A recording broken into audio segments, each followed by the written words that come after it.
ఇక అధికారంలో ఉన్నంతకాలం నిరుద్యోగుల గురించి పట్టించుకొని వైసీపీ నేతలు ఇప్పుడు ఉద్యోగ భర్తీ చేస్తుంటే ఓరవలేక అవినీతి ఆరోపణలు చేస్తున్నారని ప్రభుత్వ విప్ ఎమ్మెల్యే మాధవిరెడ్డి ఆరోపించారు. డిఎస్సీపై వైసీపీ చేస్తున్న ఆరోపణలు నిరాధారమైనవని స్పష్టం చేశారు. వైసీపీ హయాంలో ఒక్క డిఎస్సీ కూడా నిర్వహించలేదని గుర్తు చేశారు. నిరుద్యోగులు వైసీపీ మాటలు నమ్మి మోసపోవద్దునని తెలిపారు.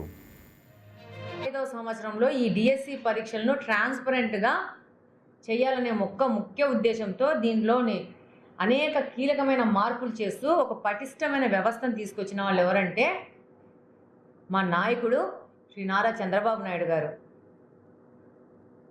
1998వ సంవత్సరంలో జరిగిన డిఎస్సిలో అప్పటి వరకు ఒక సాంప్రదాయం ఉండేది. పరీక్ష అయిపోయినాక ఒక ఇంటర్వ్యూ అనేది ఉండేది. ఆ ఇంటర్వ్యూలో ఒక ప్యానెల్ కూర్చుండేది. ఆ ప్యానెల్లో జెడ్పీ చైర్మన్, కలెక్టర్ గారు, జేసీ గారు, డిఈఓ గారు చాలామంది కూర్చుండేవాళ్ళు.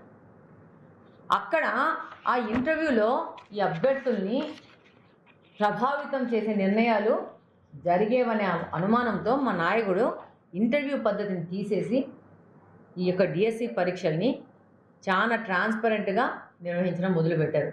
దాదాపు ఇప్పటి వరకు 1995వ సంవత్సరం నుంచి ఈరోజు 2025వ సంవత్సరం వరకు చూస్తే 10 డిఎస్సీలు జరిగాయి. 95, 96, 2000, 2001, 2002, 3, 6, 8, 12 తర్వాత 25వ సంవత్సరంలో 10 డిఎస్సీలు జరిగితే అందులో 7 డిఎస్సీలో చంద్రబాబు నాయుడు గారి నాయకత్వంలో జరిగినాయి. చంద్రబాబు నాయుడు గారు అధికారంలో ఉండగా ఆయన ముఖ్యమంత్రిగా ఉండగా ఈ 7 డిఎస్సీల్లో ఉద్యోగాలు సంపాదించుకున్న వాళ్ళే ఇప్పుడు మన స్కూళ్ళల్లో పనిచేస్తూ ఉంటారు. మిగిలిన 2 వైఎస్ గారి హయాంలో జరిగాయి, 1 కిరణ్ కుమార్ రెడ్డి గారి హయాంలో జరిగింది. నేను ప్రశ్నిస్తున్నాను, గొడ్డల పార్టీలో మావిగన్ గారు ఇచ్చిన పిలుపు మేరకు